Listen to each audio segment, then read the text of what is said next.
Okay, we are live. Excellent. All right, welcome in everybody to a rare Sunday afternoon stream. I had some time on my hands. I was bored, and well, I really should go for a walk. I decided to come and spend time with you people instead. So here we are. I don't know if that's a good thing or a bad thing. We'll see. Anyway, today, as you can see, we have up on the map. It's up. It's up there.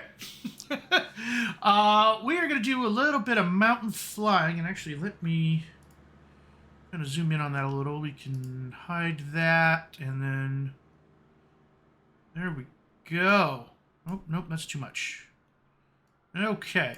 So, anyway, we are going to fly along this long series of rivers and lakes and dams from Augusta, Georgia, Daniel Airfield at Augusta, Georgia, up to Asheville, North Carolina. So lakes and mountains, and you know, it should be a lot of fun. I don't know what density altitude is today down in Georgia.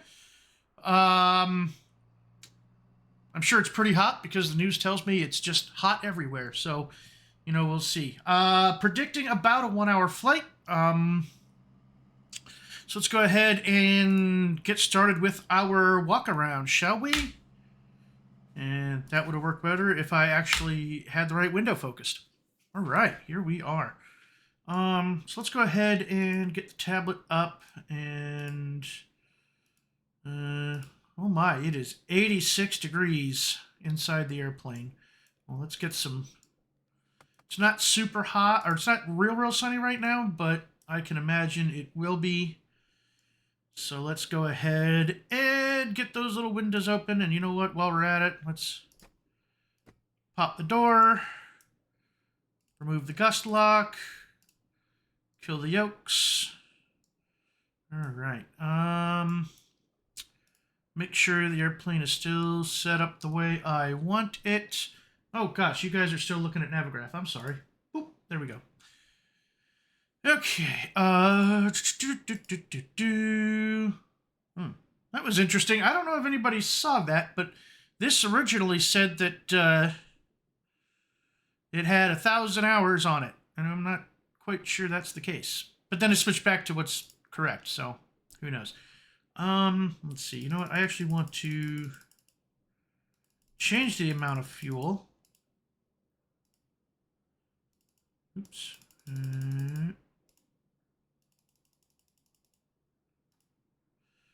Okay, we're going to take some people with us today, and they're going to have bags. Hey, Vex. Hello, how are you today? Thank you for popping in just to say hi. I appreciate it. I hope you have a good rest of your Sunday evening. Do something fun. You know, if that's going to a concert or playing the guitar or painting Warhammer figures or whatever, enjoy. I will have a happy time flying, and you do the same, sir. Or whatever it is you're going to do. You know, it's funny. I think I need to move my... Okay, so obviously you guys can't see, you know, behind the camera. But I have my chat over here. So when I'm talking to people, I tend to talk to chat, which makes sense in my mind, but then I remember my camera's over here. I may have to make a change. I don't know. Yeah, something to think about. All right, so we've got, you know, I haven't done any real fuel planning on this. But I got 50 gallons of fuel. Oh, that's okay. So CG is in limit. Let's see here. So, all right. So, oh, max takeoff weight is 3,000 pounds, and we're at 2,778 pounds. So we're good. All right. I'm not gonna mess with this. However, I think we do need to mess with the walk around. So let's go ahead and start our walk around. Excuse me. All right. Okay, we got a little toolkit, a little day bag, always a good thing. All right, we can close that. So this all looks good. Is this? Nope. Okay, so that takes us back in there. That's not what I wanted. All right. Okay, so that works. Everything else looks good. I don't see anything weird while we're over here. Is it going to let me take off the tie down? No, it is not. Okay, no problem. All right. Go ahead and... So here's something. Oh, sun's... Oh, it's really clouded up. Good thing we're not planning to go very high. All right. You know what? Let me actually... That is not what I wanted it to do, but that's all right. All right.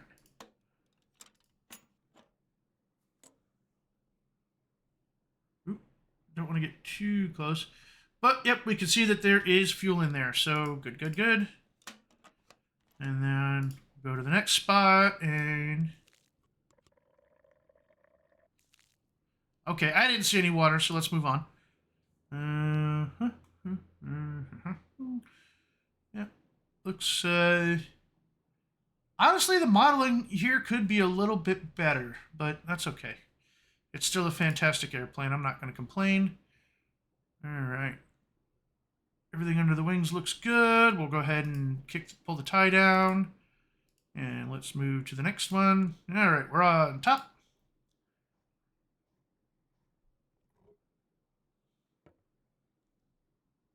Yep, there's fuel in there.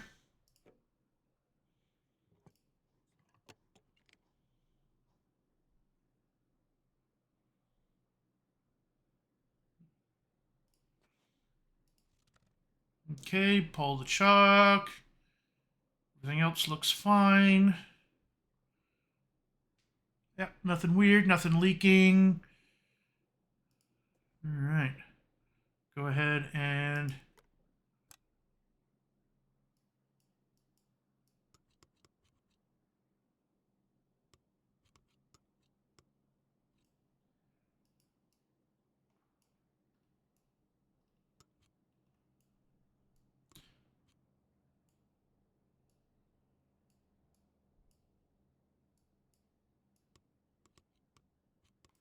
Yeah, I still can't get this one to sump.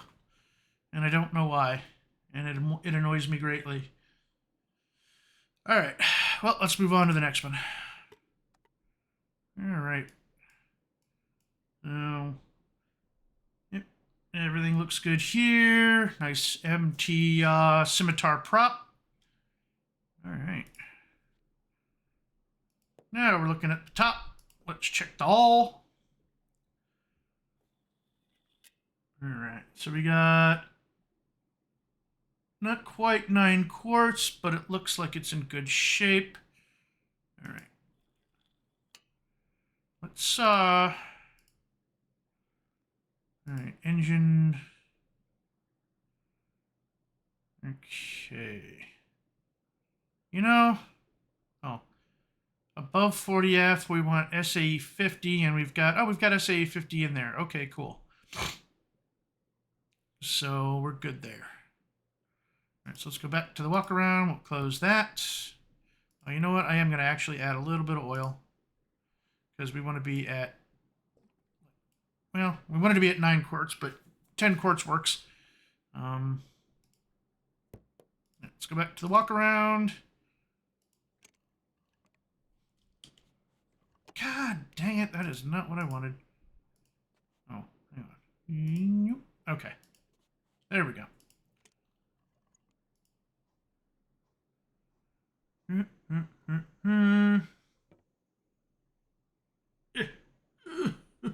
Yep, there's fuel.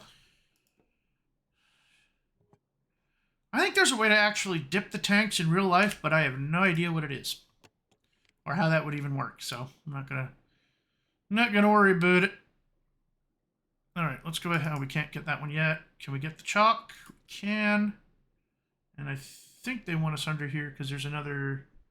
Maybe there's not another fuel sump. I don't know. Doesn't matter. Alright. Let's go ahead and pull the pitot tube cover and the tie down. Make sure everything looks copacetic. Okay. I don't have the batteries on, so that's not making noise. But, you know, it's free. It moves freely, so, you know, should be good. All right. Everything looks good here. Pop this guy, make sure there is fuel in the tank, and there appears to be. Excellent. And then, oops, we'll sump it. Maybe.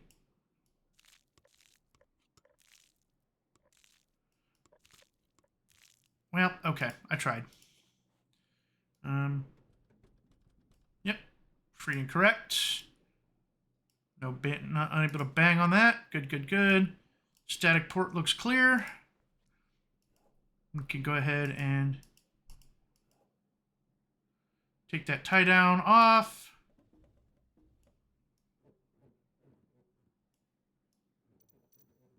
All right, those are free and correct. Static port looks good, nothing blocking. All right, let's go ahead and put our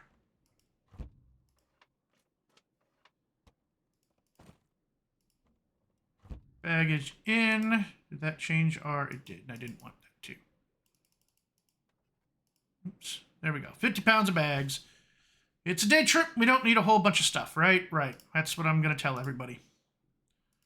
All right, and we are back into the cockpit. Fantastic. All right, let's pop over to... oh, you know what? I'm going to pause track IR because I never locked my seat down. And believe me, you want me to lock my seat down. All right. Okay. Good, good, good. All right, now unpause track IR.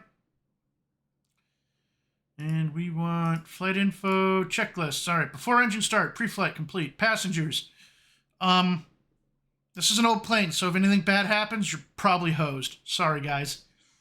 Seatbelt secure. Controls lock removed. Parking brake is not set.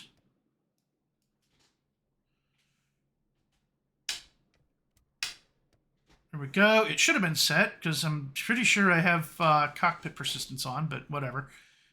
Gear switch is down. Check. All right. Radio's off. Check. Autopilot master off. Check. Avionics master off. Check. Circuit breakers. Indicator lights was popped. That's interesting. All the rest of them are good. All right. All electrical switches off. Circuit breakers in. Rotating beacon is on. Okay. So you know what it didn't tell us to do? It did not tell us to turn the master switch on. I wonder if it does that over here. Nope. So that's a... Huh. All electrical switches off. That's in... Oh, master... Okay. So fuel selectors to... Oop, yeah. All right.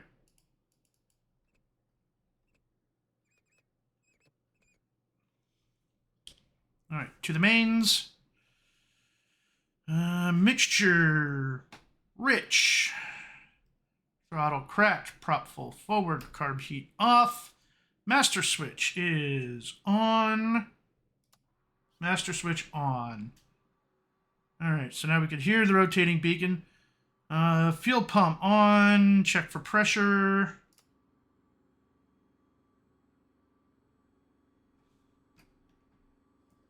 Oops. Huh. Oh, there it goes. Okay.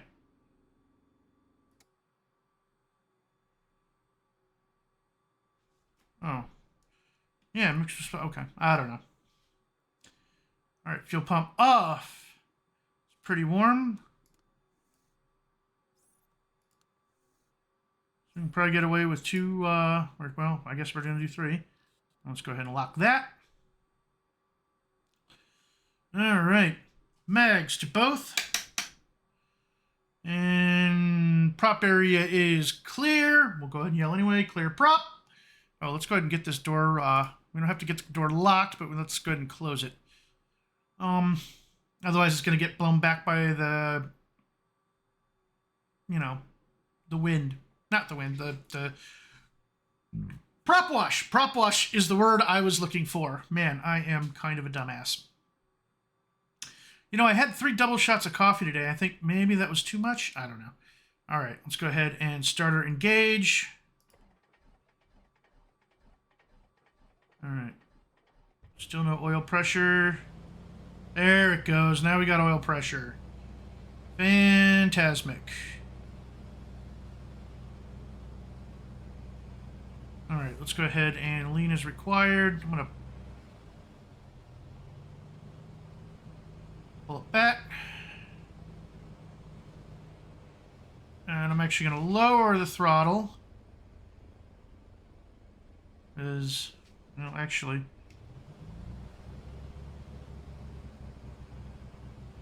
You know, I noticed there's not a battery voltage gauge. But I am still going to actually kill the power, or kill the... because I think the battery should have enough voltage. Oh.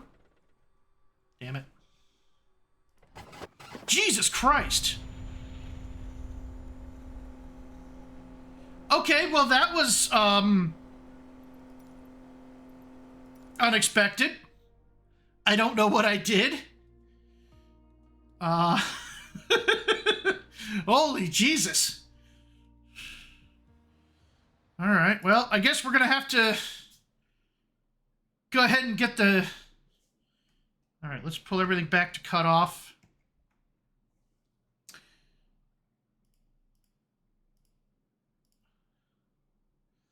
Alright, well... So now we need to inspect all of the engine stuff, and... Oh boy, I blew this thing the fuck up.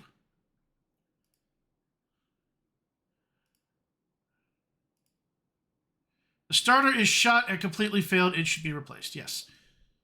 The baffling needs to be replaced. It's all with many gaps. This will cause the engine much hotter. Yeah, okay, so... I don't have a vacuum pump anymore. Fuel filter is clogged, so yeah, we're gonna fix that. Mechanical fuel pump is shot. Left mags. All right. All the yellow stuff I think we can leave alone. Oh,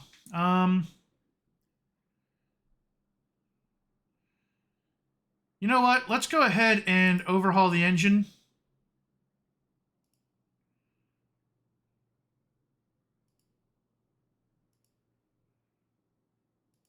All right. Oh, man, that was embarrassing. All right.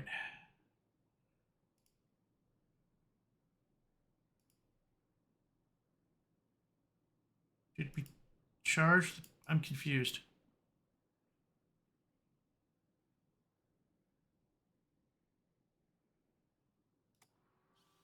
Oh, okay.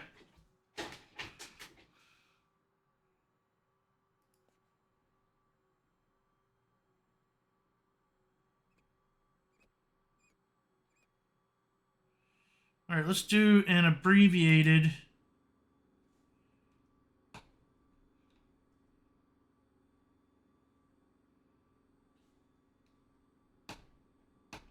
There we go. There's the fuel pressure.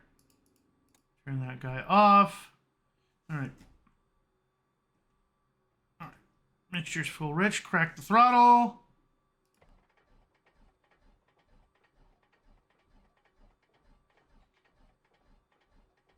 Oh, you know what? I neglected to prime the engine.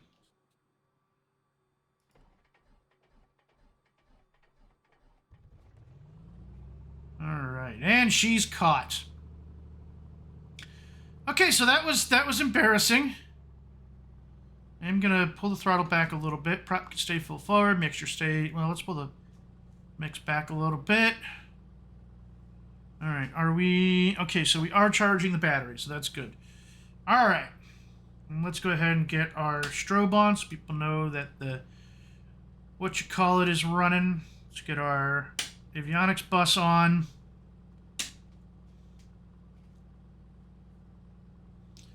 All right. Now we want to update the EDM.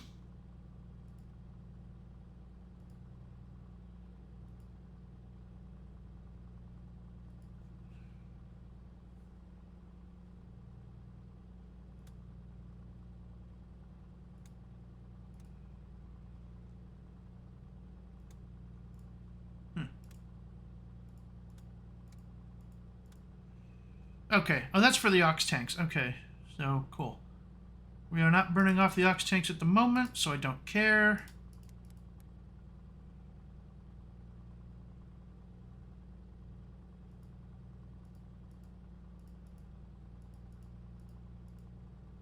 All right, we have 50.3 gallons on board.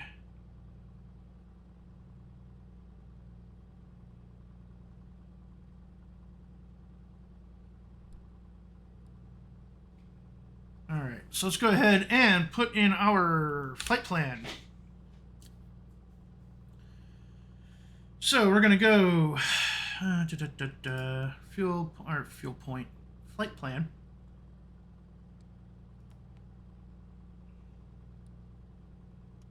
It's gonna be K D N.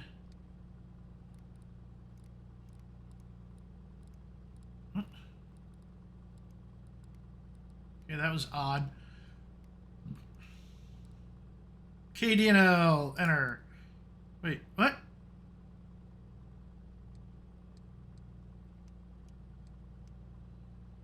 Okay, that's what? I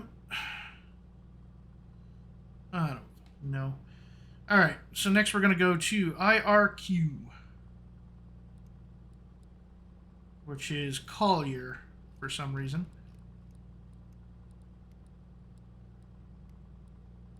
IR. No, not Irkutsk.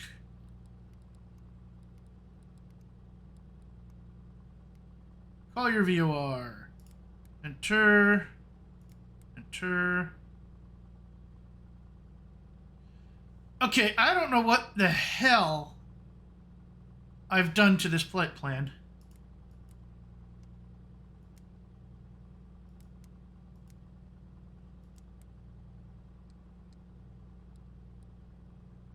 Okay.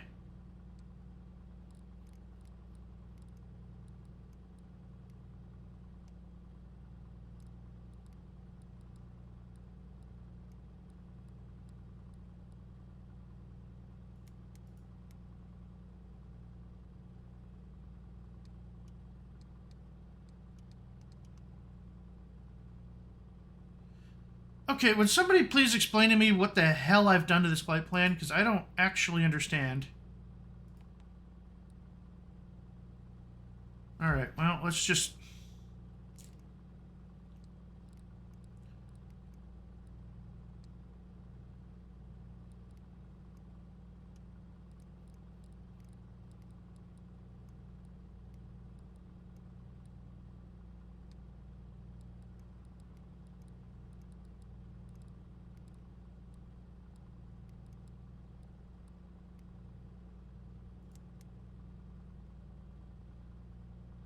Alright, and then we want to go to Electric City, which is ELW.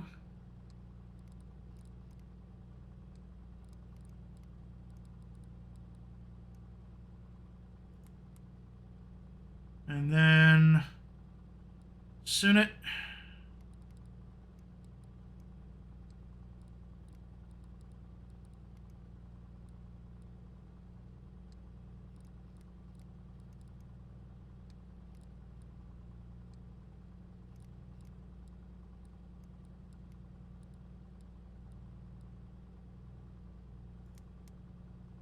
And then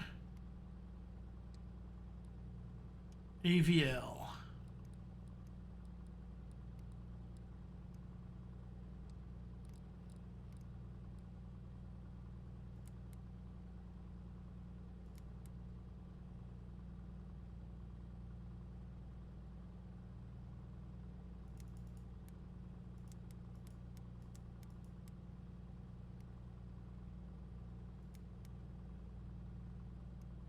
Okay, it should be showing my... Should it not?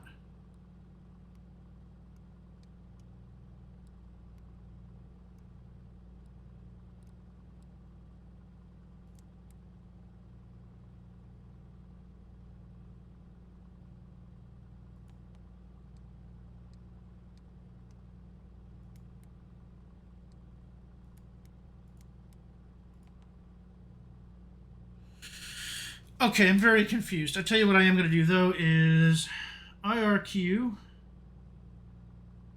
is 113 decimal niner. So, oh, put it in there already for me. Nice.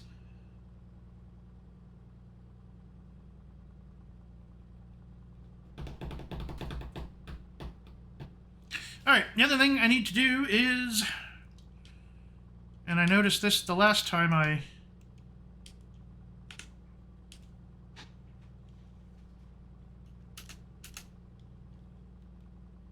there we go. Okay, we are currently pointing, I don't know, 2 minor and 1 major tick west of south. And that is not where this card is pointed. So let's go, oops. Wait. No. Nope, card's right. Okay, never mind. It absolutely was not right the last time, but, you know. And actually, you know what? That's, okay, so that's 160, or 155, no. Oh. Shit. Okay, so that's how that works. Oh boy. Didn't know I needed a goddamn compass. All right, flight info. This does not tell me the direction I'm actually looking right now, which is fine. I have no reason to believe it would, but you know. Oh, let's also reset my. There we go. Okay. Yeah, I'm just super confuzzled about but I'm not gonna stress it. All right. Oops. Oh, you know what? I have a knob I can do this with.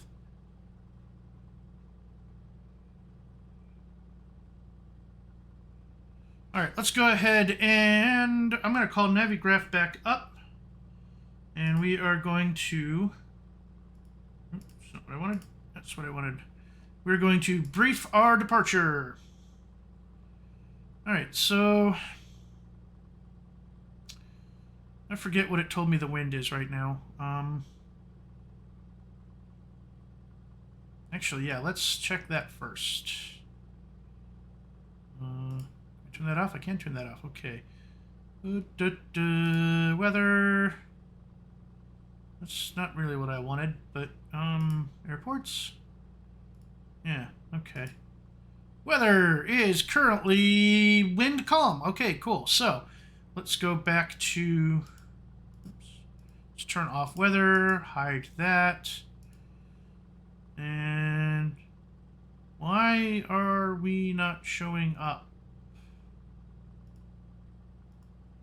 Oh, there we are. Okay, cool.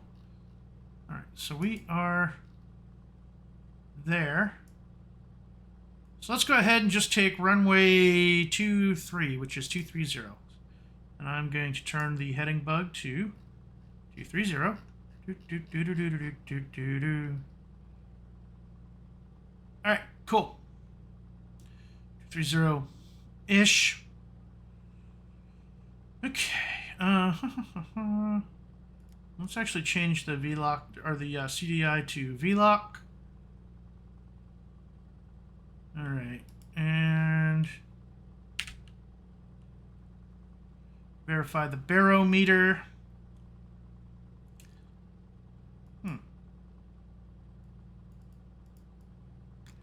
Interesting. Oh, well, doesn't matter. All right. All right. I think we are ready to rock and or roll. Except that, for some odd reason, let's go back to flight plan. And why is this not?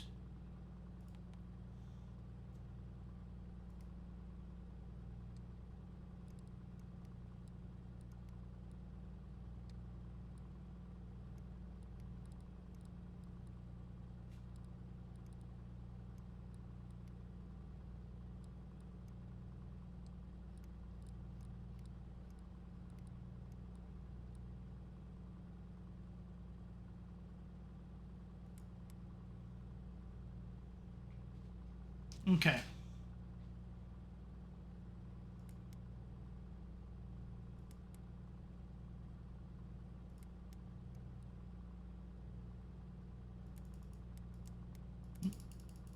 Okay, now it's showing up. I am just really confused about how that all works.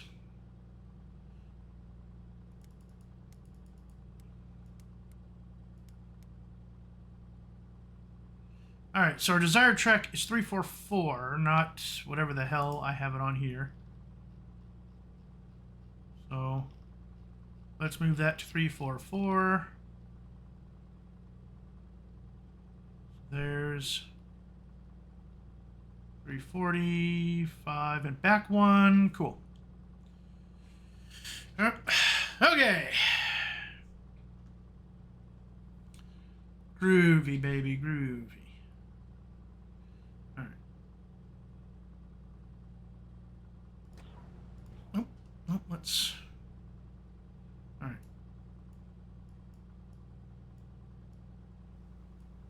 Let's go ahead and get these vents open because we're going to want some. And we can go ahead and put our ear dudes on. Okay. All right. I think we are finally ready to fly. And you know what? I just realized I think I did so much of that without you guys being able to see it because I am a terrible, terrible, terrible streamer. Sorry. All right. Well, let's go. Oh, I've had the...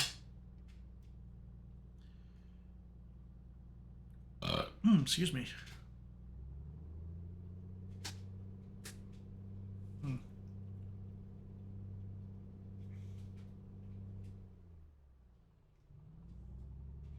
Did this frickin' thing put all the...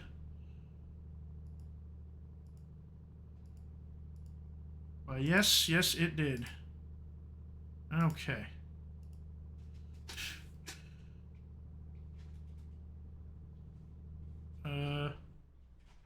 What the hell?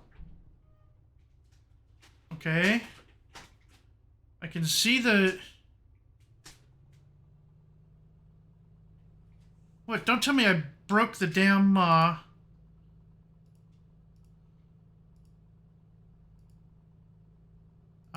yeah, I did. Okay. Linkage is shot and disconnected from the pedals, not airworthy. Okay. You know what? Let's go ahead and overhaul the airframe. And overhaul the electrical system. Because I apparently don't know what the hell I'm doing. And I broke the airplane.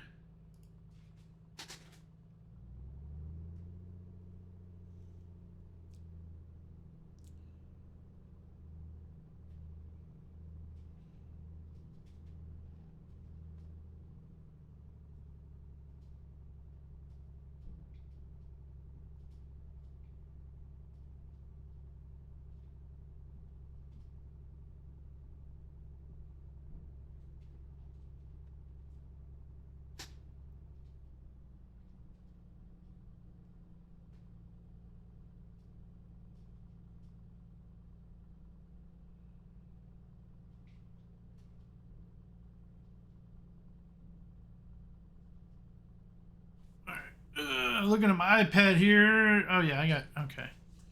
Yep, we're going to cross. Turn our lights on.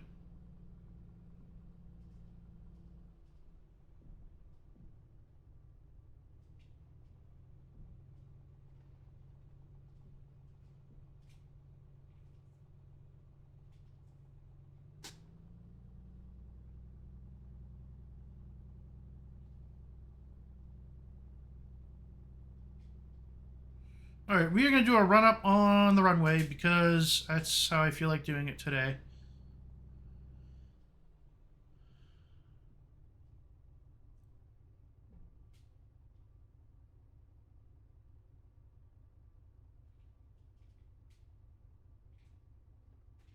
All right.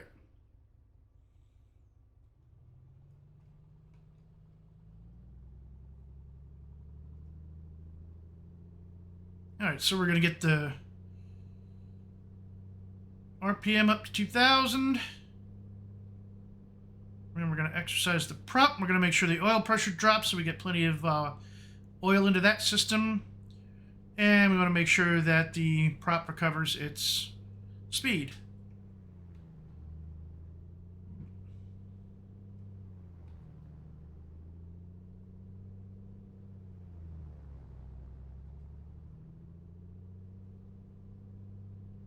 Cool.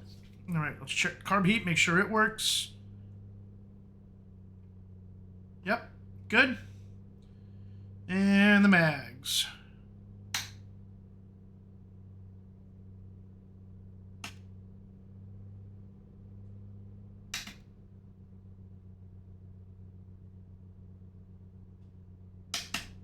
Okay, so those mags are a little questionable, but I think we'll be all right.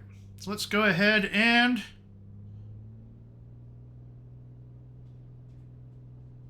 fly.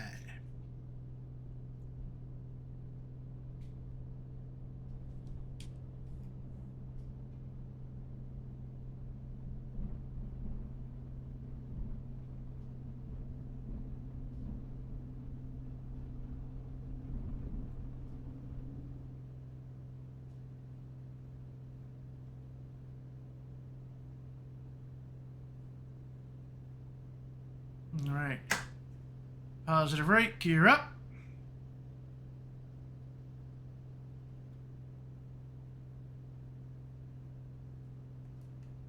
Flaps up. Let's go ahead and get the prop up to, or down to climb. Well, we make our first turn.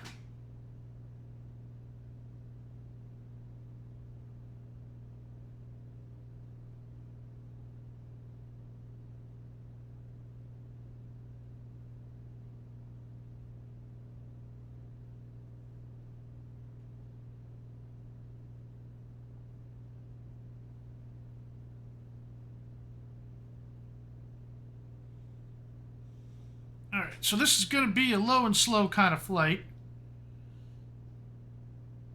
I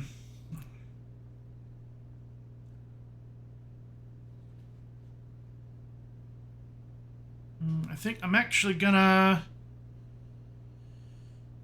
Well, 1,500 feet.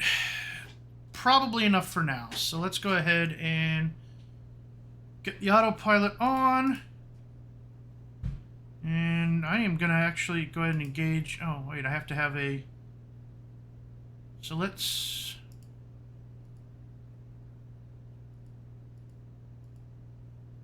get track mode on and then get some power out.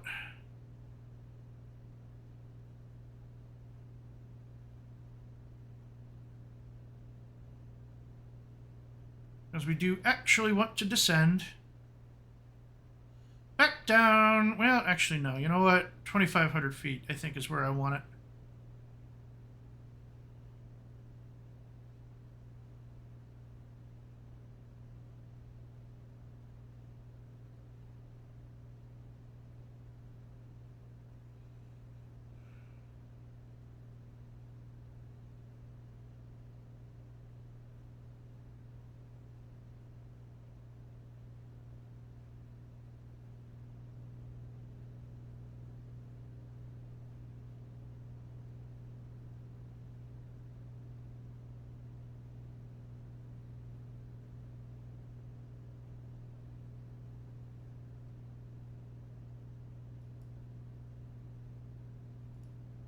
All right, altitude engage. And pull the power and the prop back. There we go.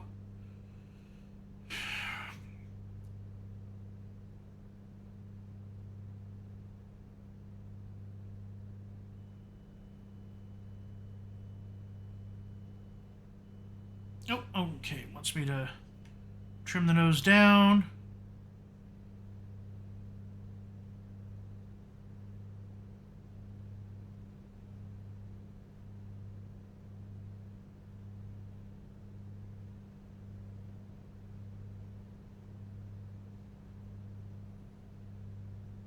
All right, and we are off.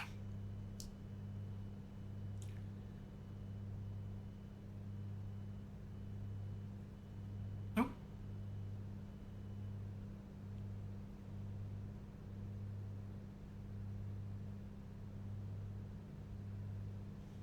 All right, I want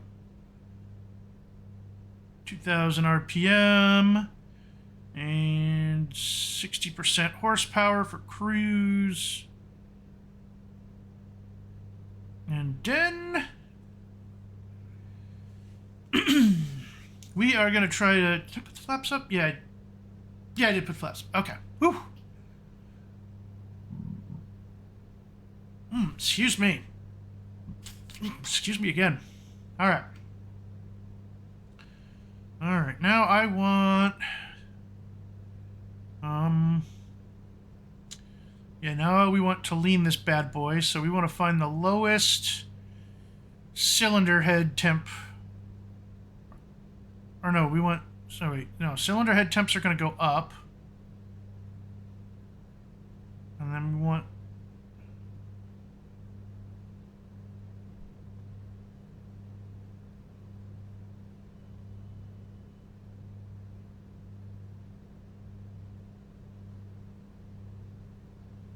Alright, I brought it back as much as I dare. Let's go ahead and turn the lean find on. ROP.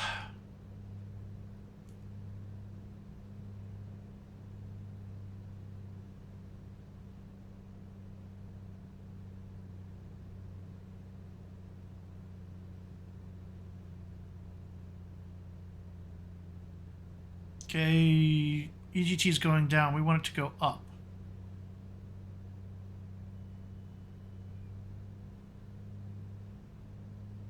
We want it to be 50 degrees rich at peak, and I think we're just about there.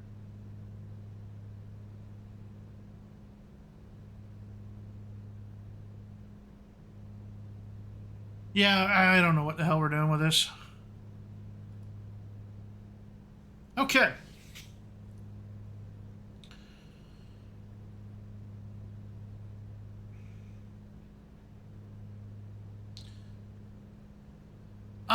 Well, not so great. It has, well, I blew up the airplane. I stalled the engine and I attempted to restart and the damn thing just went poof. There we go. All right. We're going to move to heading mode and we are going to fly out over this beautiful lake.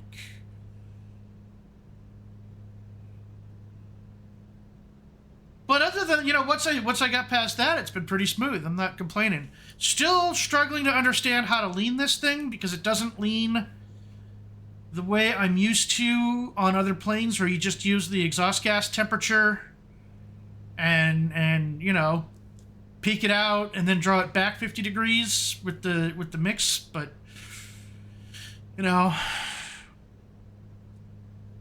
actually, let's see here.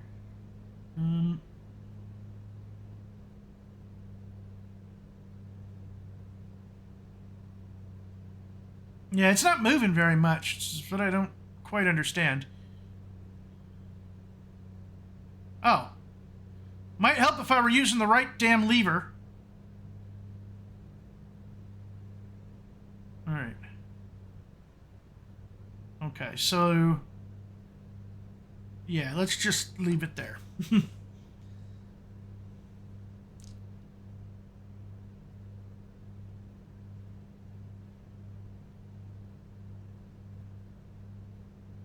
Alright, headphone warning. We're going to step outside of the cockpit.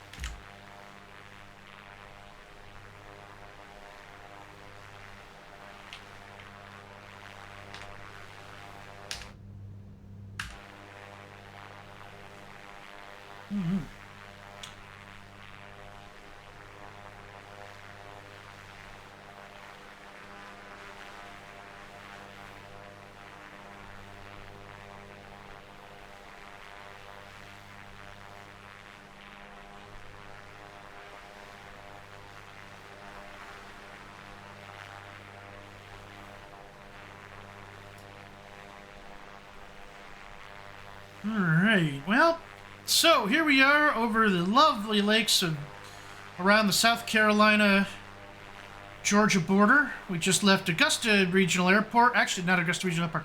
We left the city of Augusta. We left Daniels Field. Oh, I think there's a famous golf course around here. Something. I don't know.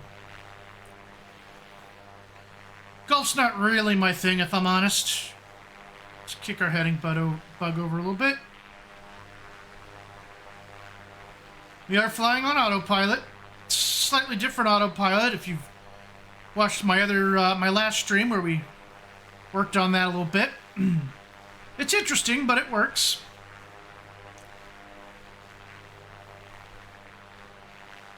Yeah, I usually just play around and drink beer. That's kind of how I do golf. So.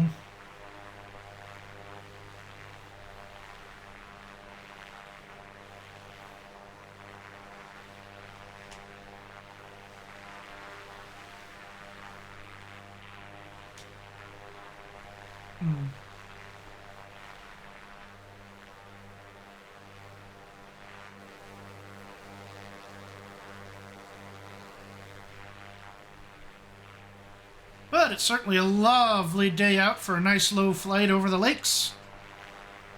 Let's pop back inside the airplane. Oops. That's the button I wanted. All right.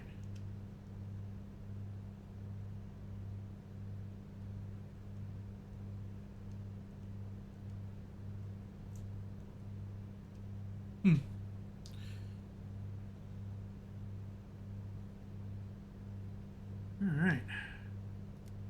I'm going to turn the CDI back to GPS in case I decide to rejoin the magenta line, although I don't think I will, because this is mostly a, make sure I don't get completely lost kind of flight plan.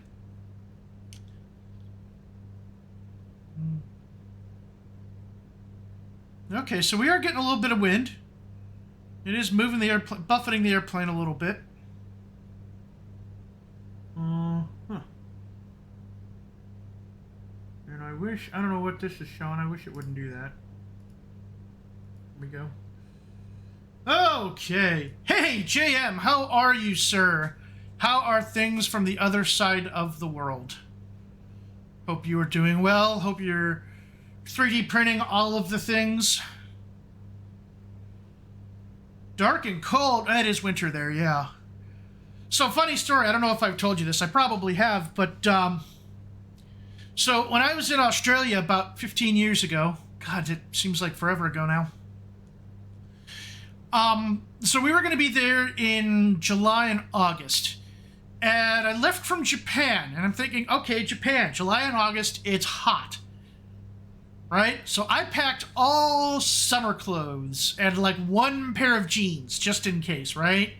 And then we get down to Melbourne, in the height of Melbourne's winter, which is still not as bad as Chicago, but it's definitely like a DC, where it can get chilly from time to time.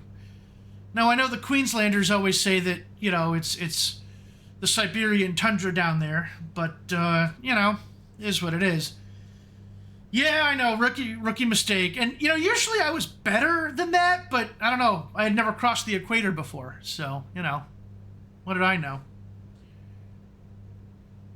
So let's give it a little bit of a touch over.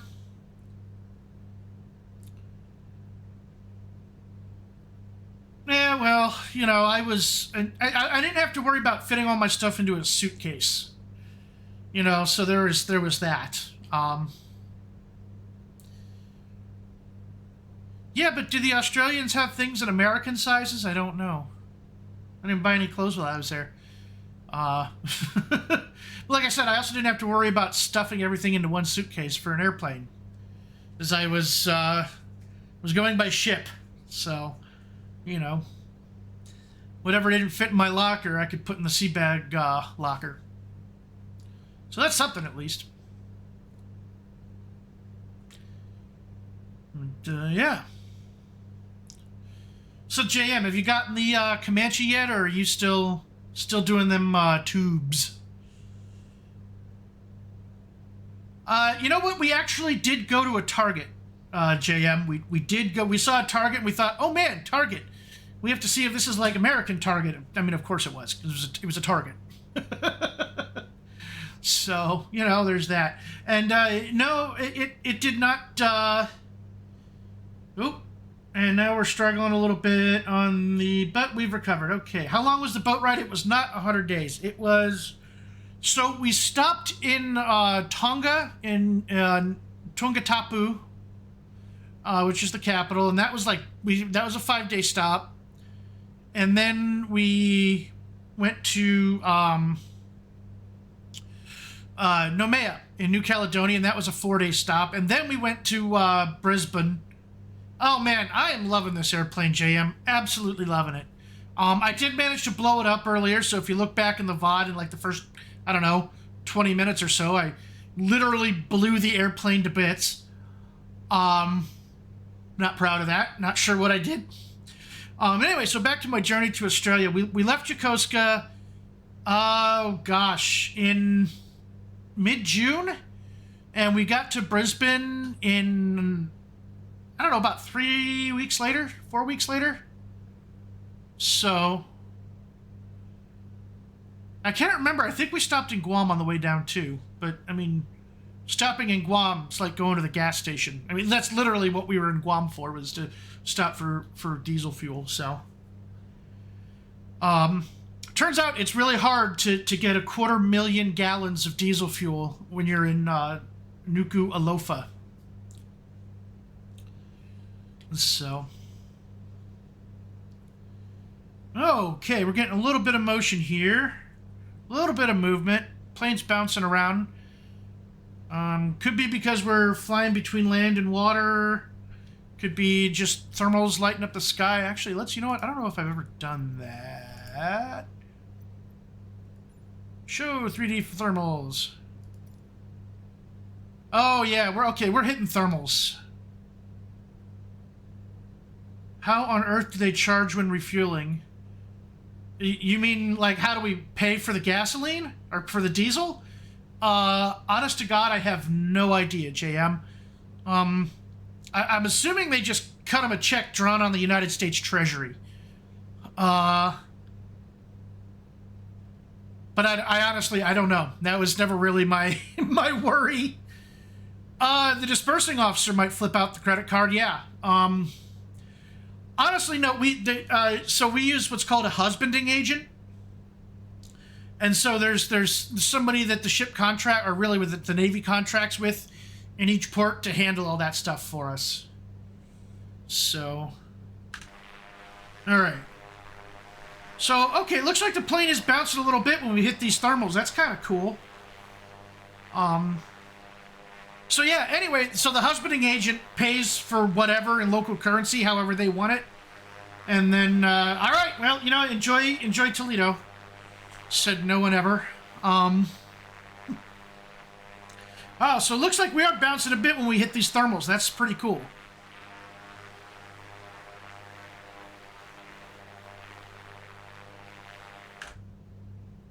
All right, I'm going to turn these off. Actually, it's really not battering my frame rate a whole lot. I am going to turn them off, though. Yeah. Yeah, husbanding agent's a pretty good gig.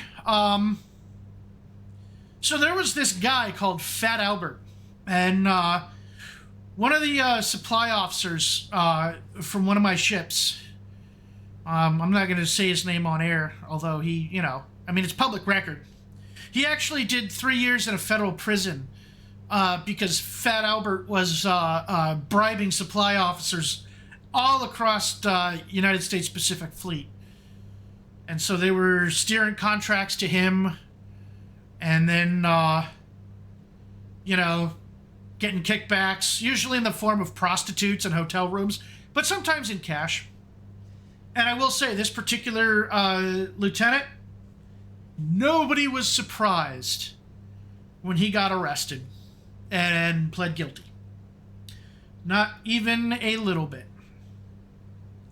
Which sounds kind of mean, but he just always seemed like a really sketchy, shady, asshole kind of guy. You know, the really embarrassing part, though, was that he had been enlisted, and he was in the same job I was.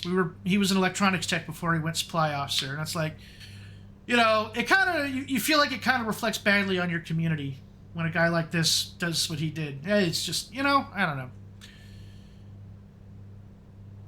Of course, most of us thought that he was, you know, an asshole. So. But yeah, a bunch of people went to jail. They had Fat Albert under house arrest in San Diego, and he managed to escape. Like, somehow he managed to get not only out of house arrest, but he cut his ankle monitor and got across the border somehow. Or at least they think he got across the border. As far as I know, he hasn't turned up since. So he's probably back in the Philippines, where the local police aren't going to mess with him because he's got a lot of money.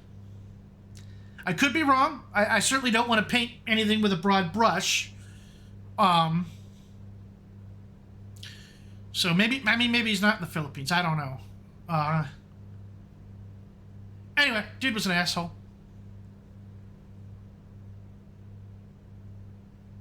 All right, let's go ahead and go about 5 degrees to the right. What do you mean check GPS? I'm actually not trying to fly the magenta line, JM. It's there as a reference so that I don't get lost, but what I'm really trying to do is follow the river. And so there's kind of an intentionality to what I'm doing. But I'm not super familiar with this part of the country. We're down in the southeast, in Georgia. And like I said, since I'm not super familiar with the area, I'm trying to follow the river, but I've also got the GPS and Navigraph. Here, I'll show you. Oops. Don't want that. There we go. And so what I'm trying to do is kind of fly up these rivers towards Asheville.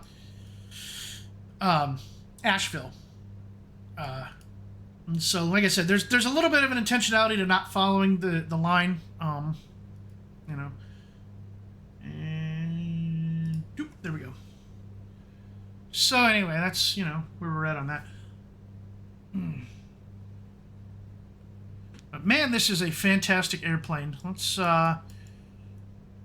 actually pull up the tablet here. And we're going to look at the engine analyzer. So.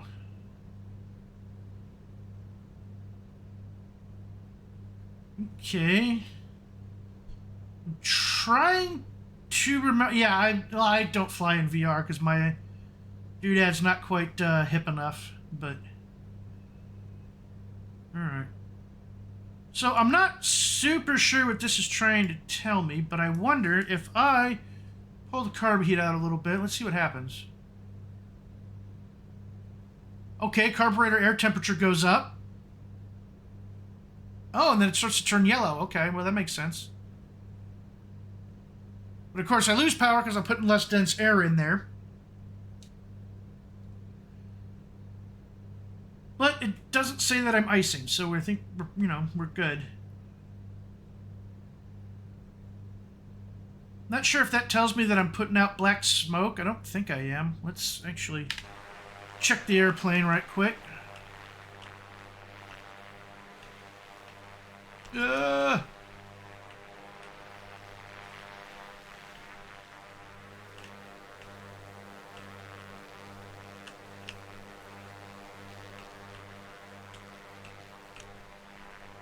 Nope, looks like I'm not putting out any smoke.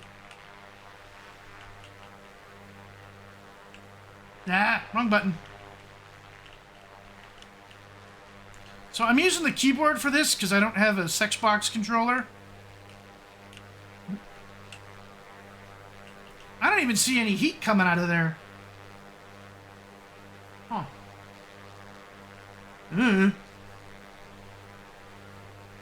I should at least be seeing the heat wash come out, shouldn't I? I would think. I don't know.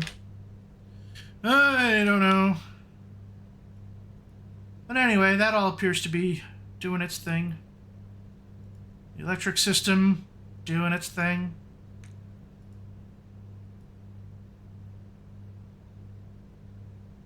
So yeah.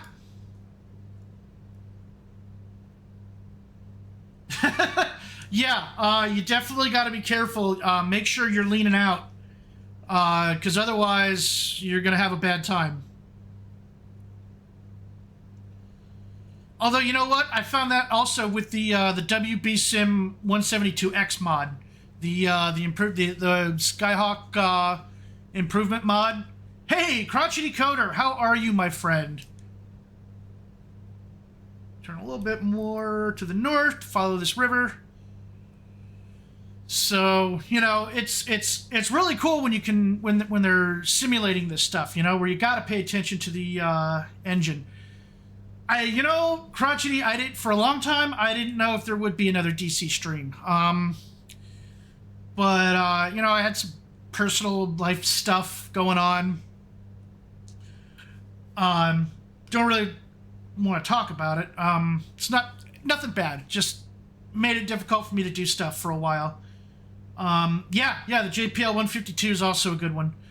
But it's interesting being able to mess with these airplanes in a more realistic manner. But anyway, so I had some life stuff going on, and God, I hadn't flown at all since like December. And then I went to Flight Sim Expo, which was fantastic. Reignited my passion for simulated flying, and it was good. I met a lot of cool people on there. I got to meet Two-Tone Murphy, Scruffy Tam, Ibanez, Jesus. I mean, just so many people. Citizen, Okandu, just, a lot of people. Just so many of the, Yorga was there, Sebastian was there. The other one wasn't, whose name I forget. Oh, Martial. Martial wasn't there, but Sebastian was there. Yorga was there. The guy that runs Honeycomb was there. And it was just a really cool opportunity to meet people. Being able to see and get touchy-feely with the new products coming out was nice, but just being able to see and talk to people and go to some of the, go to some of the, what's the word I'm looking for? I did not say hello, and I didn't ask him about the iPad, but I did actually see Robert Randazzo. I did speak to some of the PMDG folks. No, PMDG did not actually give a presentation. All the speakers and products were announced on Friday afternoon. It was one big long session in the world's hottest fucking ballroom. Pardon my French, but it was brutally hot in there. I don't know if you watched any of those videos, but the air conditioning at the DoubleTree was not working correctly, and it was hot. No, they did not try to convince me to try flying one of their tubes. We just had a talk, just curious about what they were up to. They didn't really have a lot to say, which is fine. And so, you know what? I just realized I need to switch to my tip tanks. So let me go ahead and do that. So fuel pump on. Tip. Okay. And fuel pump off.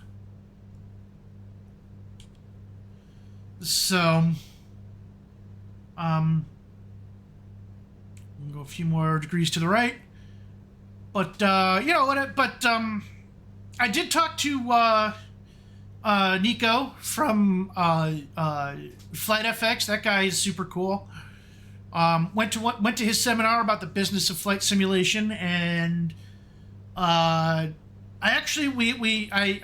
completely, this was totally by accident. I just happened to be in the hotel lobby for something else over at the Marriott, and the Infinite Flight team was having an open bar, and they were having drinks, buying drinks for everybody. So I got to talk to those, and I really want to try Infinite Flight. It sounds like it's going to be a lot of fun.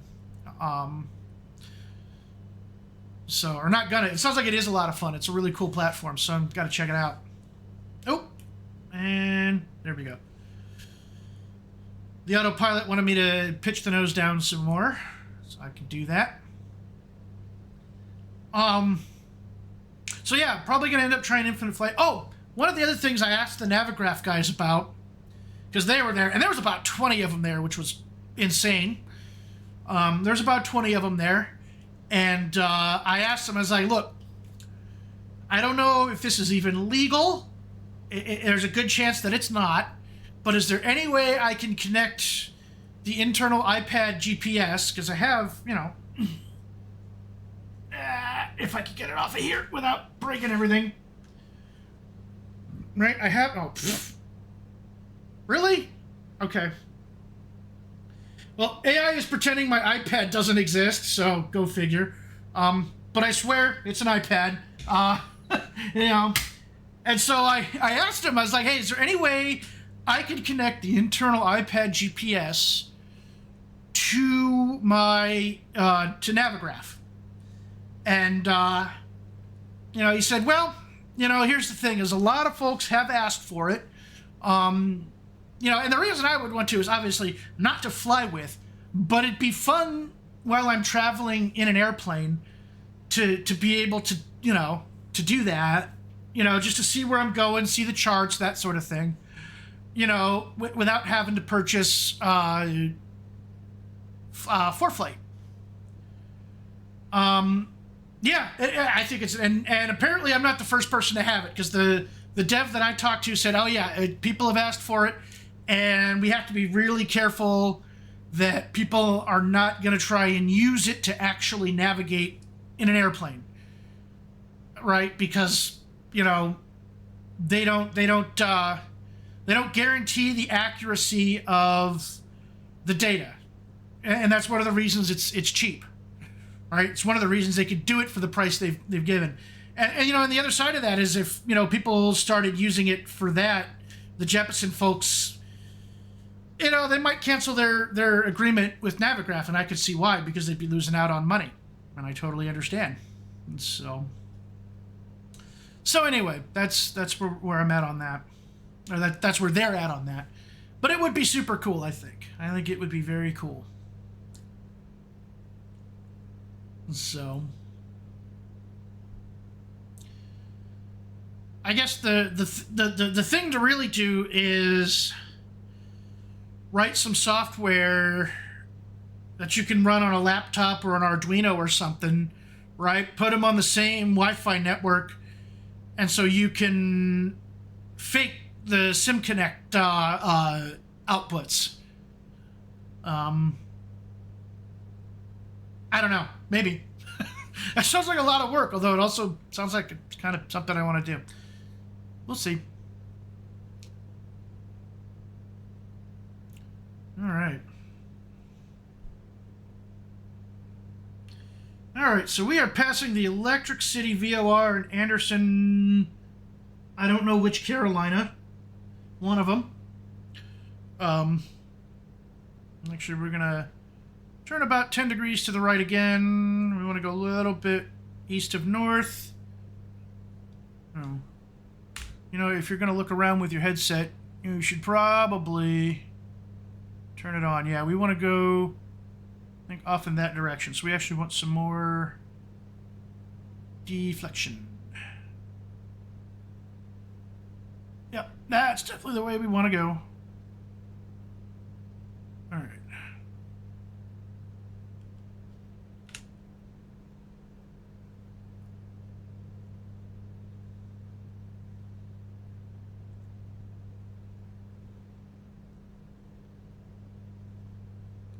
Boy, this is a big, big lake. I bet you could just, like, jet ski for days. I wonder what the winds are like, if you could, you know, do any serious sailing. Actually, I think I want to go... Oh, yep, no, I want to go back the other way a little bit. Oh, no, we're going to pass Clemson Airport. Gross. Damn it, a few more degrees to the left. All right.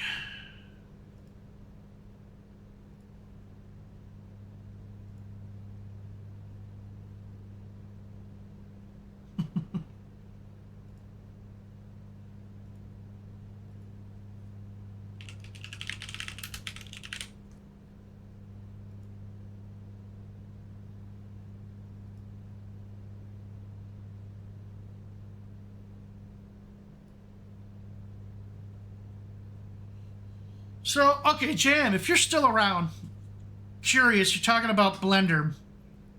I've never used Blender, but I have used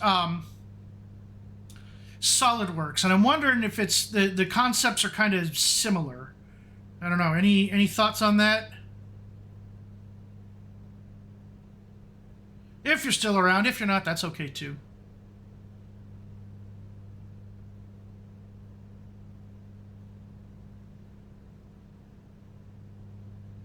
All right, looks like we are headed up to the mountains. I mean, I knew that we were. I wasn't sure. Oh, Blender? You said you're learning Blender and kind of bashing your head against it, which I can understand. Because I know a little bit about SolidWorks. Learned it in college. And so I was just curious if you knew if it was any kind of similar. I tried to run Blender once on my laptop, and oh my God, that was a mistake. Well, one of these days I'm gonna, start. I'm gonna fire up Blender on my actual PC because there are some little things I want to make. I think I'll probably start by using somebody else's 3D printer. No, that's fair. That's totally fair. I was just curious. So.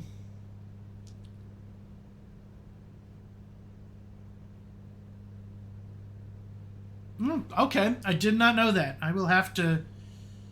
We'll have to bug him with our questions. Although, like I said, I've used SolidWorks, which is also a 3D CAD modeling program.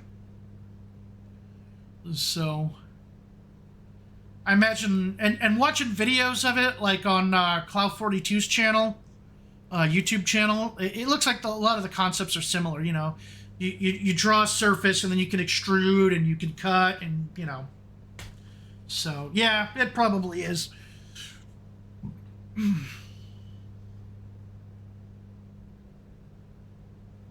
Oh, you know what?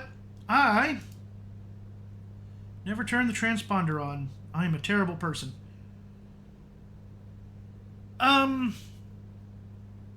Yeah, it could be. I'm not sure. God, I haven't used Photoshop in like half of forever. Okay.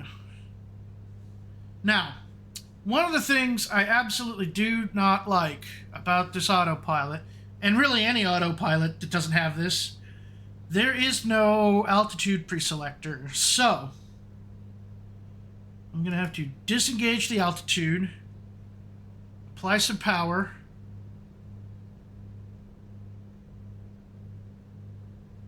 and when I say apply power, really I'm just pushing the maxing the throttle, because I want to start getting some altitude, because let's see here, does this give me an elevation at Sunit? No, it doesn't, because it doesn't really have elevation, because it's just a fix. But AVL is, why does it not tell me it's, okay, open airport, general. Elevation is 2164, and I'm only at 2500. So we are going to want to climb up to.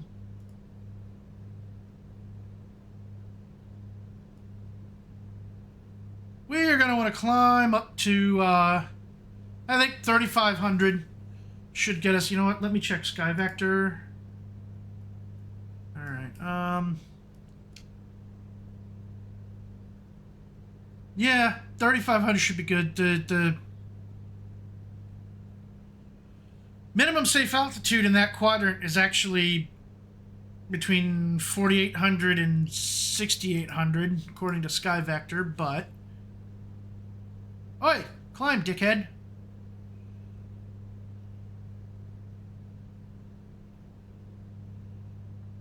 Alright. So let's actually take it to 4,500. Just to be on the safe side.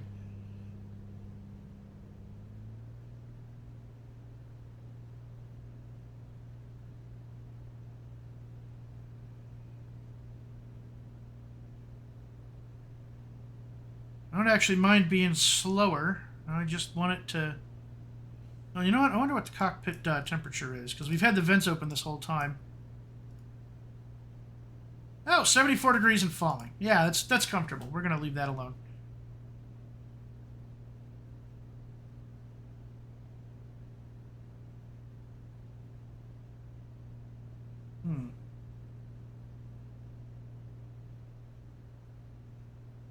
Okay, why am I baking cylinder 5? Oh. Let's put some more fuel into it. Oh, man. Thank you. I appreciate it. Get some sleep. And, you know, have a productive work week, I guess. All right.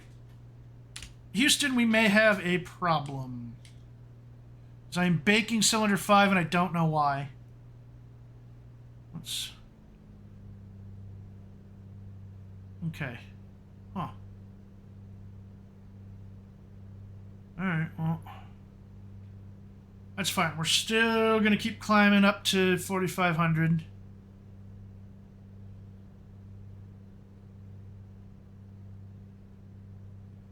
As I'm just about at Sunit. Gamer Taurus, welcome in. How are you, my fine sir? I trust everything is well with you. Thank you for that first time chat. I am enjoying this airplane. This airplane is awesome. Oops. I can't complain. You know, life is good. All right. So we got the altitude on. It's gonna do its thing and try to... Oh, okay, trim up. I can trim up. It's weird, I would have thought it wanted me to trim down, but, you know, whatever. Alright. I'm actually going to put some more... No, not quite that much. There we go. I want to cruise at about 65%. You know what? We can probably take some more fuel out of the mixture.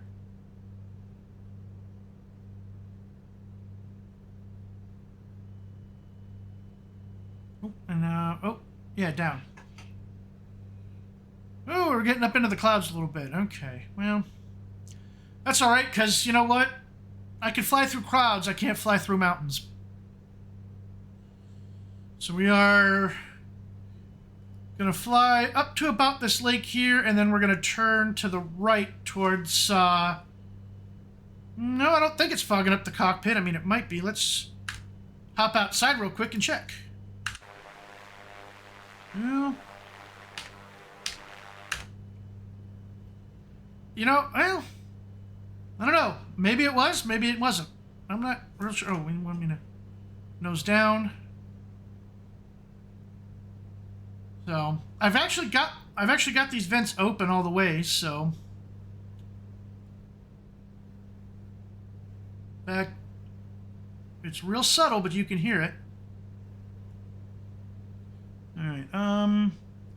Let's see. I think I have a... Oh. And let even more air in. Now let's see what the iPad says. Oh, 69. It's getting a little chilly. All right. So you know what I'm going to do is I'm going to close these little side vents. I'm actually going to close that a little bit. Okay, I can hear them on my earphones. I don't know if the audio encoding for what you call it is, oof, yeah, that's,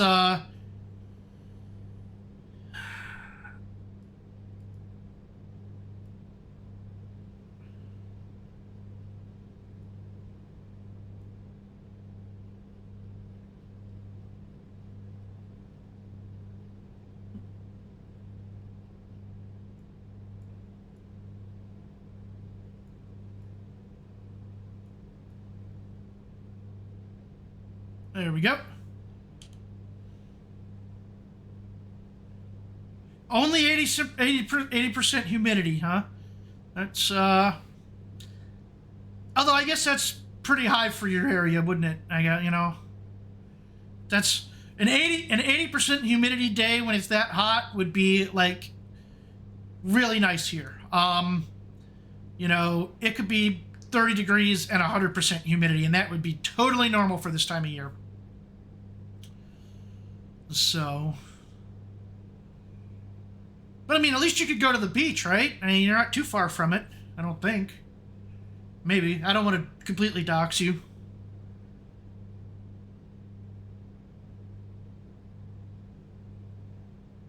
Oh, yeah. See, okay, that's super nice. Um, I could go up to Lake Erie, which is a great lake. It's basically a freshwater sea. Um, but it's about a 2.5 to 3 hour drive. So, and honestly, if I was going to go up there, I'd go to Cedar Point and ride roller coasters instead. So,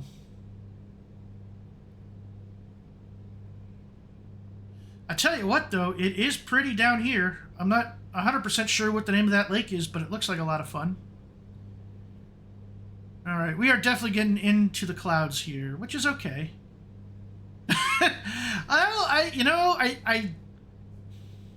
America's a big place, and it really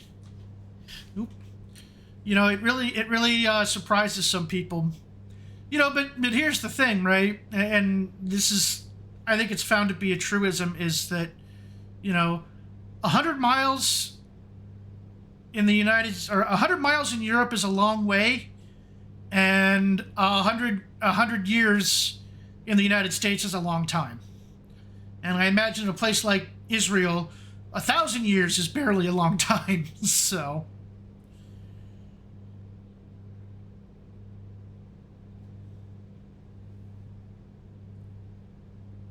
all right, we are getting close to Sunit. Actually, let's see, what is the... Oh, it's not going to give me a bearing. That's all right. We'll just kind of... Well, here, let's do this. Direct... K... A... V...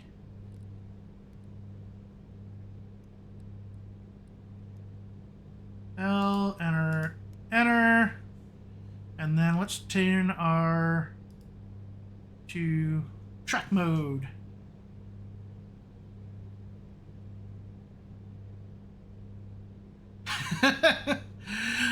Oh man, see, here it always feels like summer's over too fast.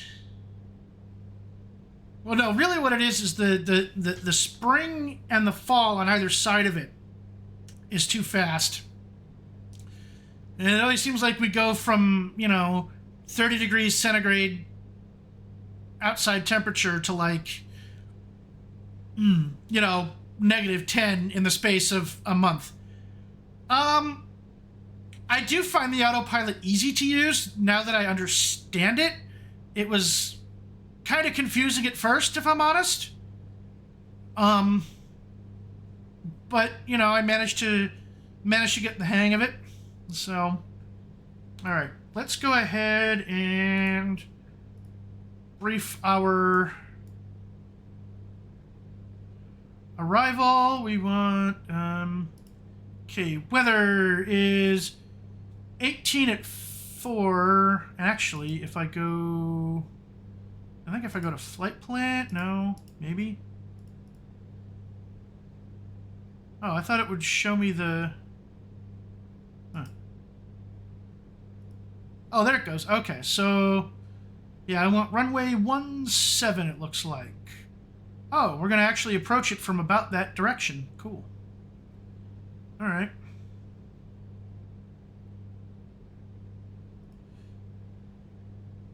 I mean, yeah, it's different than what we're used to, especially those of us that have been flying, like the whatchamacallits? The Garmin equipped, or even the Cap 140s. It's markedly different from the Cap 140 and the Garmin GFC 500 autopilots we're used to. But once you kind of understand what it's doing, it makes sense. Now, for some reason, it won't follow. It can't take flight director inputs, so you have to re-engage the track mode every time you change legs.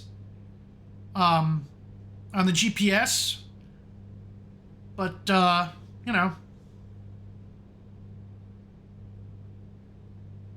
that's fine. That's not hard.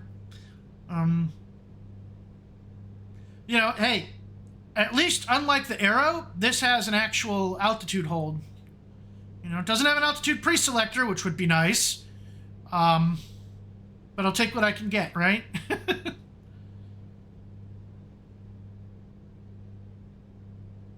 All right, I am actually going to change my course to 140 or 41, just so that, because otherwise that would bother the shiza out of me. There we go. All right. Oh, we're still 25 miles from the airport. Okay. Yeah. VOR to VOR works really well. You know, GPS works not quite as well, but good enough for me. Is it? Okay, I thought I heard it beeping. You know, the thing about the way I fly is a lot of times, if I use autopilot at all, it's for heading mode. Because I usually do mostly, you know, I follow roads, or in this case, I follow rivers, for this flight. So, flying through Italy. Oh, nice. South. Okay. Are you going along the Adriatic coast or the other side towards Corsica?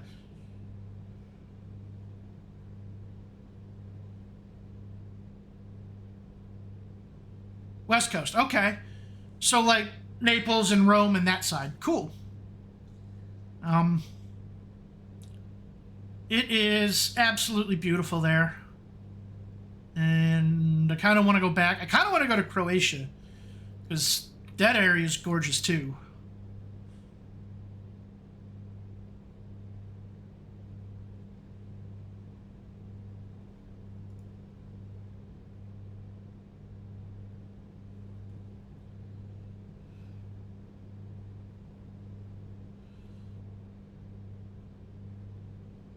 Okay.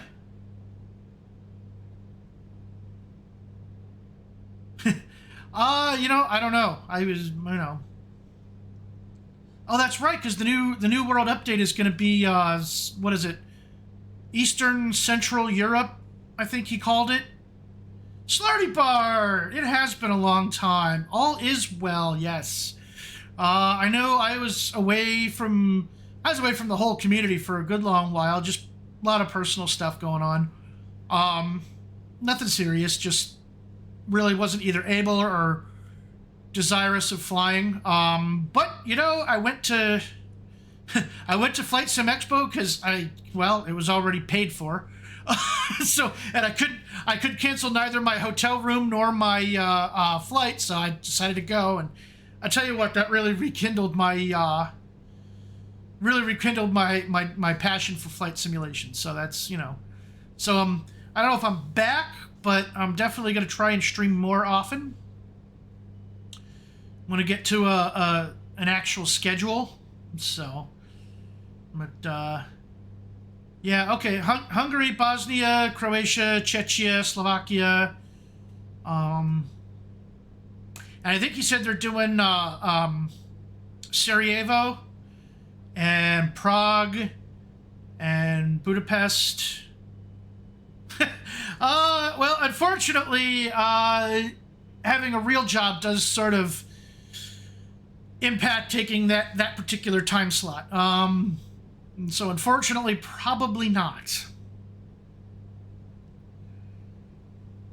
All right, am I going to clear this mountain? I really hope so. I think I will. Yeah, pretty sure I will. Well, you know what, gamer? It just so happens I am poor. You know, maybe not by the, you know, maybe not by global standards, but you know, certainly by Ohio standards. Well, no, I take that back because I own my own place. You know, I'm still a working stiff. You know, not rich enough where I don't have to work. You know, still play the lottery, although that, you know, $1 billion Powerball jackpot went to some undeserving schlub in California. which, it'll probably last him all about 15 minutes there. Hey, Trenton, how are you, my friend?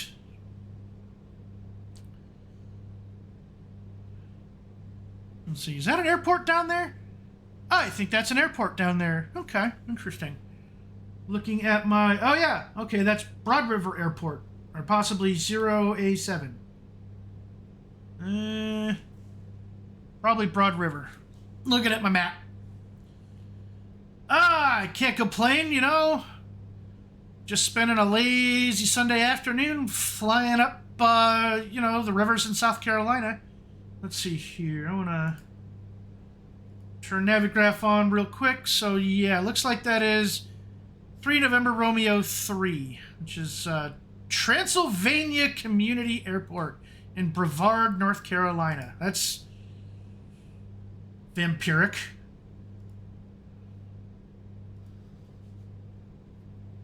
Very vampiric.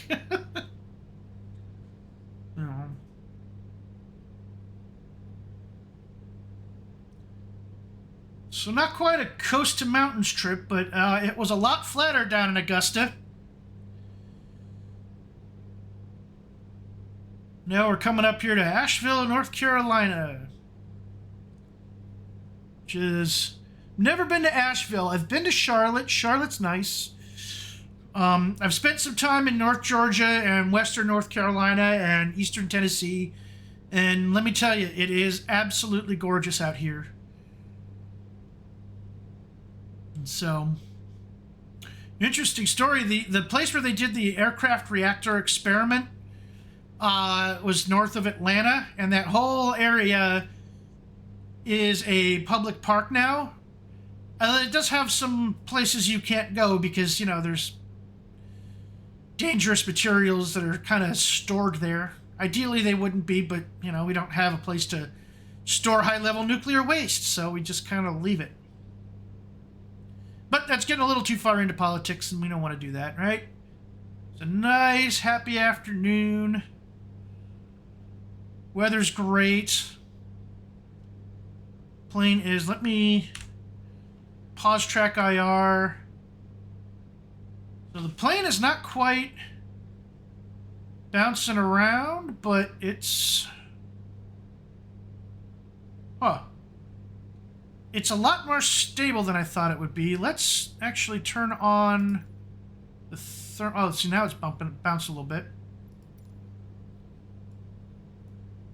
Okay, yeah, so we're getting that thermal off the mountainside, and so that is making the plane bounce a little bit. I'll probably get some turbulence going through this stuff. Maybe. I would have thought. Maybe not.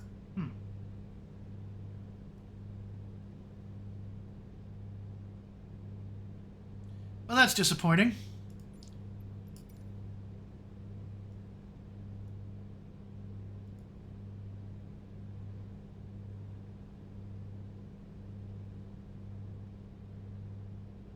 I do see the plan, yeah.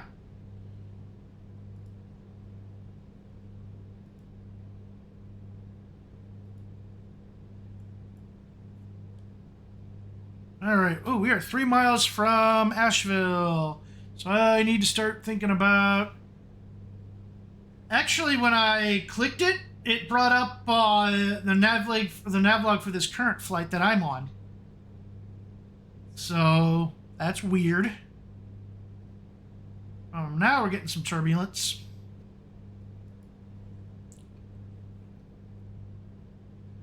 All right. Close this.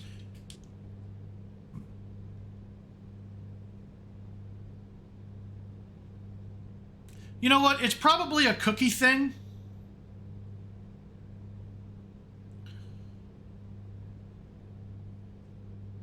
It generates it when you... Oh, wow,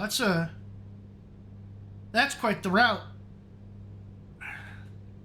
All right, so we are flying over the airport. We're going mostly north, so we're going to want to do a over-the-top... Yeah, we're going to... Okay, let's go ahead and disconnect the autopilot. Because, yeah, there's runway 17. We're gonna... See, we are going too fast for gear and flaps, so let's actually get some power out. Start to descend. Because the field elevation is 2,100 feet, so we want to be down at 3,000-ish for the pattern altitude. So we're a little high pattern entry, but that's okay. So we're going to fly over the airfield. We're going to make a left turn and enter a left downwind.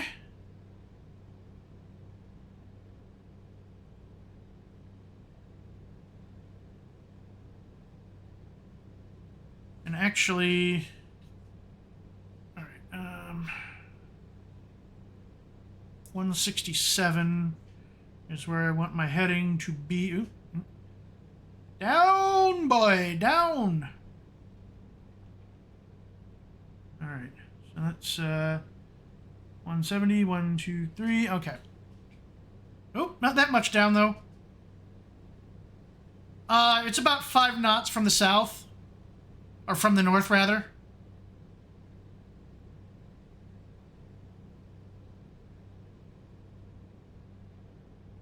So winds are pretty calm. Oop, too far. There we go. Yeah. Well, at the moment, I'm more worried about not crashing into a mountain. I've got the... Actually, it takes some more... Throttle out. Lower the manifold pressure.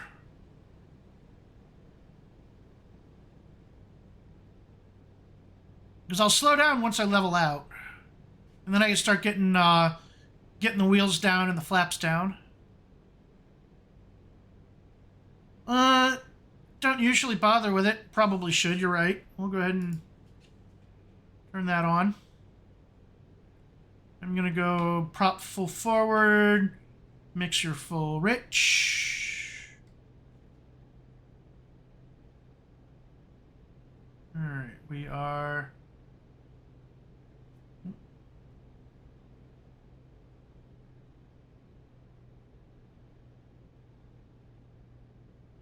Just want to open up my downwind because my downwind was a little... cattywampus.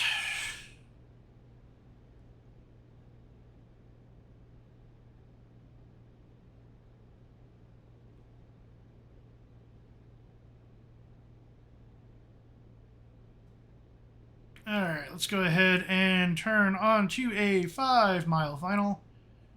And we are below flap speed, so we'll drop some flaps. And I'm going to put a little more power in. I'm also going to pull the prop back off the red line, just, you know. Oh, not trying to gain any altitude there.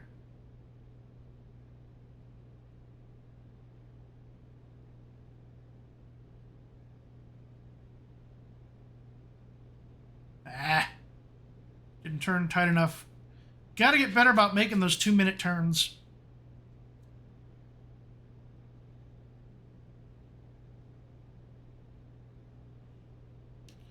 When I stable up on a nice 5-mile final, I'll drop the wheels. And a second notch flaps.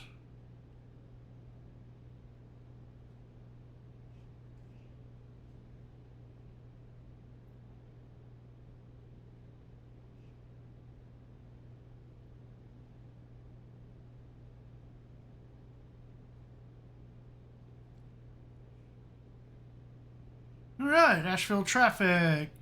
Comanche 9085 Delta Delta, 5-mile final. Asheville traffic. Runway 17, Asheville traffic. Not actually on VATSIM or anything, I just like to...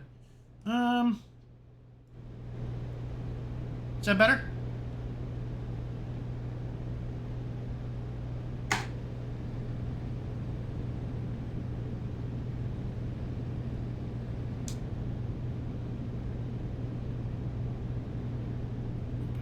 Full pressure.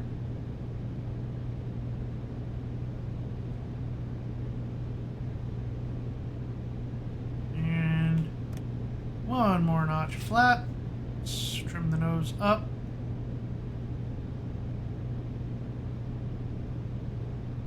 Start taking power out. So I really want to be down to like 80 knots sooner rather than later. Let's go ahead and... Doesn't like this idle descent. Gears down.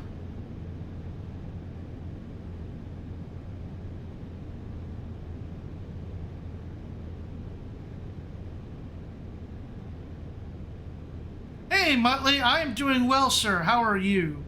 Did you get the carb heat figured out?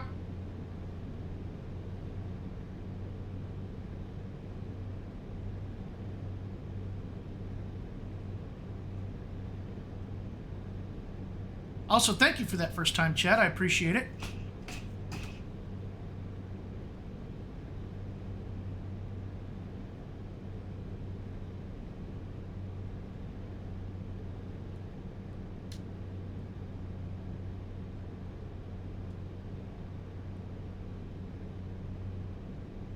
Alright, so now we're a little high, but not too high. Looks like we're going to hit right on the touchdown markers. I just want to make sure I'm on center line. Still want the nose pitched a little bit higher. Or the pitch trim, I should say. There we go.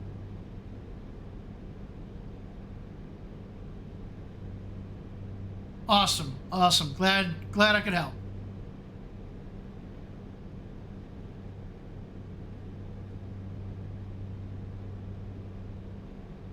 Alright, we are over on the runway threshold. Go and kick that crab out that I didn't really need, but actually not that good a pilot, so there it was. And just about right on the touchdown markers. 8 feet per minute. Whoa. That's like really good, actually. I'm not going to complain about that.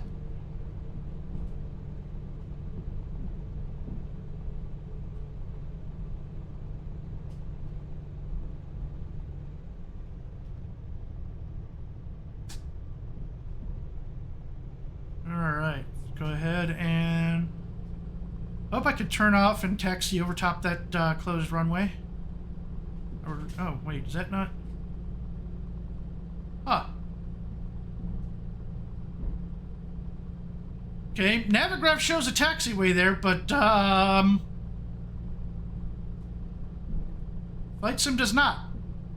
I guess we'll have to go down to the end, to Bravo 1. Huh. That's interesting. I guess I need a new... guess I need to find some updated Asheville scenery. Alright, well, we're still on the runway, so we can taxi at high speed.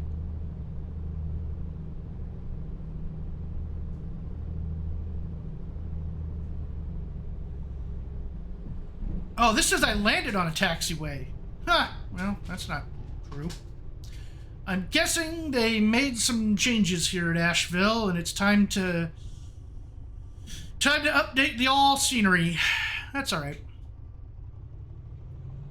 I will pop over to FlightSim.to.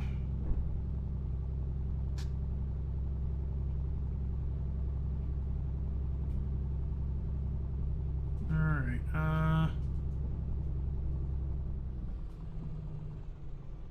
it looks like they moved the runway inboard.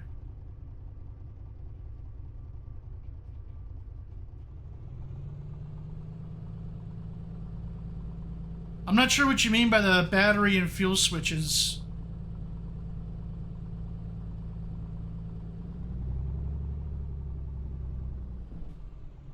I don't really seem to have a problem with them, other than I don't know what the input for master switch is. So I can't bind it to a key on anything. And the fuel pump I'm just too lazy to bind, if I'm honest.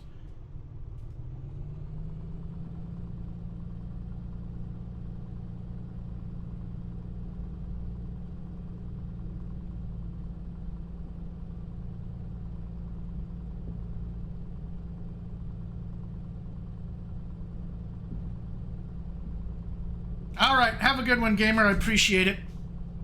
Thanks for stopping by. Bounce it a little bit. Don't really want to do that.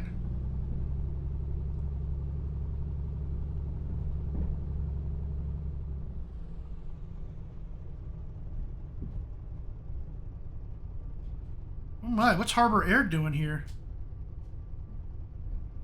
They're a long way from that airplane's a long way from Vancouver. So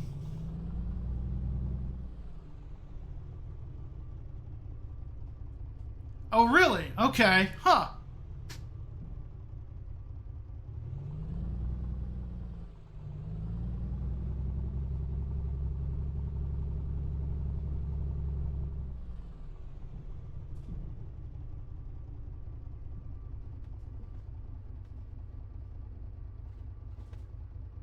All right, let's go ahead and set the parking brake. Prop. Engine to cut off. Kill the lights. Kill the fuel pump. Avionics master.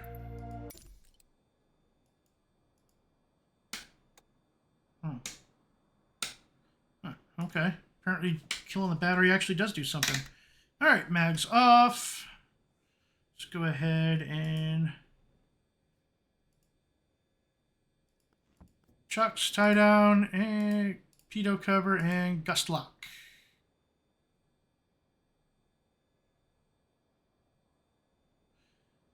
Yeah, you know, you're not wrong. I mean, the switches aren't bad; they're not great. One of the things I did ask, and I should have asked this at Flight Sim Expo, and I kind of sad that I hadn't, but everybody was mobbing the honeycomb section. But the new alpha, when you turn the magnetos to start, it actually has a momentary switch, which automatically disconnects the start, which, you know, you let go of it and it automatically cuts the starter off. I've been trying to find a switch like that on Mauser, and I haven't had any success yet. And I actually emailed Honeycomb, and they're like, oh no, that's an Xbox certified product. We can't tell you what that part number is. And I'm like, what? What? Huh? That doesn't even make sense. So anyway, I'm still looking, and I'm going to do some surgery if I can ever find one, because that'd be nice to have. Anyway, so that is actually the end of my journey and the end of this stream. So for those of you that were with me the whole time, I appreciate it. Those of you who, you know, came in midway through and hung out for a little while, I also appreciate it. If you learned anything, it was completely by accident. I apologize. But if you enjoyed yourself, you know, yeah, I also have the first gen Honeycomb. You know, and I love it to death. I'm still conflicted about whether or not I want to buy the pedals. I think I'm going to go with the MFG Crosswinds, but I gotta figure out how to make the money work. Because neither of them is cheap. And even though I don't have differential braking because the left-hand potentiometer on my Logitech pedals is shot, so I can only brake using the right foot. So I have it mapped to both sets of brakes. I would like to get differential braking back. Really, what I should do is just get a potentiometer and weld it in there, and, you know. But other than that, my Logitech pedals are working just fine, so I'm not in any hurry to spend a bunch of money. Yeah, these are the old Cytec pedals. Yeah, and they work just fine, you know, except for that one. Like I said, the left toe brake, the potentiometer isn't registering anymore, so I gotta fix that. If I were feeling really ambitious, what I would do is rebuild the entire thing with, like, maybe not Hall effect sensors, but definitely rotary encoders, and use like mobile flight and an Arduino to connect him to the sim, but I've not felt that ambitious yet. So, anyway, I'm going to go ahead and end it there, Muttley. I appreciate you sticking your head in. Glad you were able to get what you needed from my last stream. And, yeah, everybody else, have a lovely afternoon. I know it's the tail end of the weekend, so maybe do one more fun thing tonight, and then, back to the grind tomorrow. So I will see... Oh, you know what? Actually, let's see if anybody is around to raid.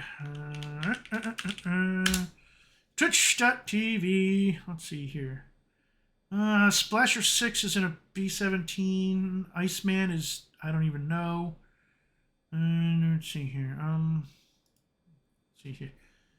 Let's see. London Controller's up, but let's see who's doing the Comanche, because,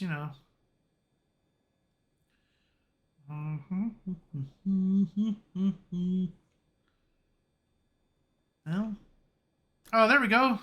Viper Strike's up. We will go ahead and we're going to raid Viper Strikes. Let me...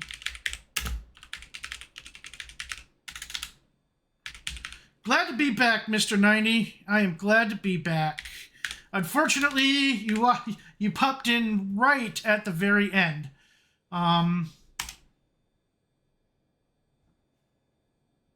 Okay. So, anyway, yep, we're going to go ahead and raid Viper Strike. He is flying a Breitling around the world. Sorry, Breitling DC-3 around the world. So that's that should be interesting. Well, and I will... Yeah. Oh, well, I'm glad you got to see the landing. I was actually pretty proud of that one. Came in at like 8 feet per minute. So, all right, we're going to go ahead and I'm going to sign off, and we'll see what Viper Strike's up to.